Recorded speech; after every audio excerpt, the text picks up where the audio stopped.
Hi friends, இன்றைக்கி cauliflower butter masala எப்படி பண்ணலான்னு பார்க்கலாம் வாங்க. ஒரு காலிஃப்ளவரை இந்த மாதிரி தனித்தனியாக ஸ்ப்ளிட் பண்ணி எடுத்துக்கோங்க.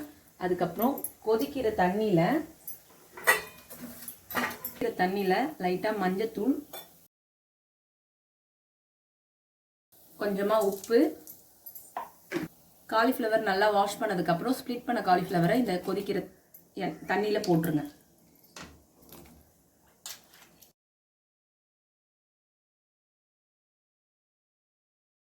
ஒரு 5 மினிட்ஸ் நல்லா பாயில் ஆனதுக்கப்புறம் இதை ஒரு பிளேட்டில் எடுத்து சர்வ் பண்ணிடுங்க.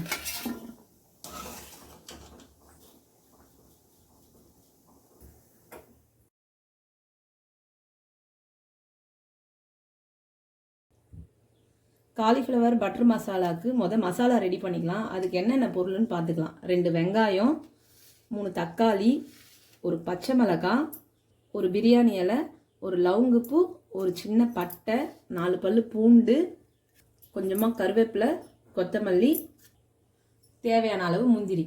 ஒரு கடாய் சூடானதுக்கப்புறம் தேவையான அளவு எண்ணெய் விட்டுக்கோங்க. ஒரு கிராம்பு, பட்டை, பிரிஞ்சி இலை, பச்சை மிளகாய், 4 பல்லு பூண்டு நல்லா கொஞ்சம் ஃப்ரை ஆனதுக்கப்புறம்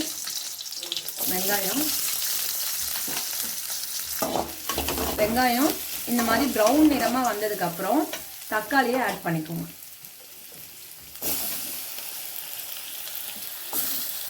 இப்போது கொஞ்சமாக கருவேப்பிலை, கொத்தமல்லி ரெண்டுத்தையும் ஆட் பண்ணி நல்லா மிக்ஸ் பண்ணிக்கோங்க.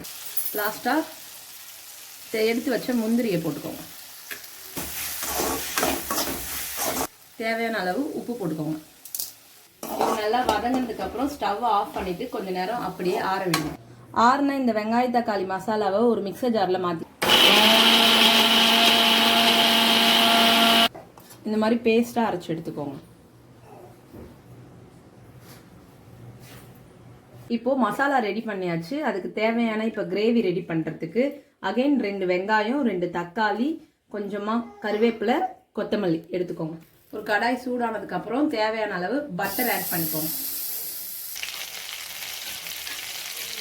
ஒரு கிராம்பு, சின்னதாக பட்டை, ஒரு பிரியாணி இலை, கடுகு, ஜீரகம், கருவேப்பிலை, கொத்தமல்லி, வெங்காயம். வெங்காயம் நல்லா வதங்கினதுக்கப்புறம் தக்காளி ஆட் பண்ணிக்கோங்க.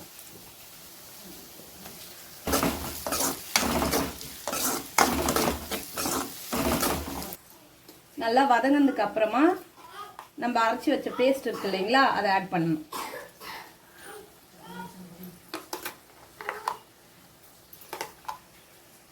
ஆட் பண்ணிட்டு நல்லா கொஞ்சம் நேரம் வதக்கணும். லைட்டாக மஞ்சள் பொடி, வீட்டில் அரைச்ச மிக்ஸிடு மிளகாத்தூள். ஆல்ரெடி நம்ம காலிஃப்ளவர் கொதிக்க வைக்கும் போதும் அதில் உப்பு போட்டிருக்கோம். அதுக்கப்புறம் அந்த பேஸ்ட்லேயும் உப்பு போட்டிருக்கோம். ஸோ இப்போ தேவையான அளவு பார்த்துக்கிட்டு உப்பு போட்டுக்கோங்க. நல்லா மிக்ஸ் பண்ணிக்கோங்க. இப்போ இது கூட லாஸ்ட்டாக வேக வச்ச காலிஃப்ளவர் எடுத்து ஆட் பண்ணிக்கோங்க.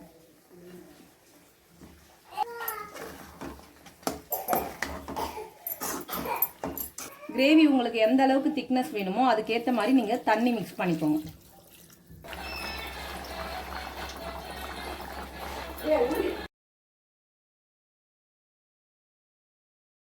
ஃபைனலாக கிரேவி இந்த கன்சிஸ்டன்சிக்கு வந்ததுக்கப்புறம் ஆஃப் பண்ணிடுங்க.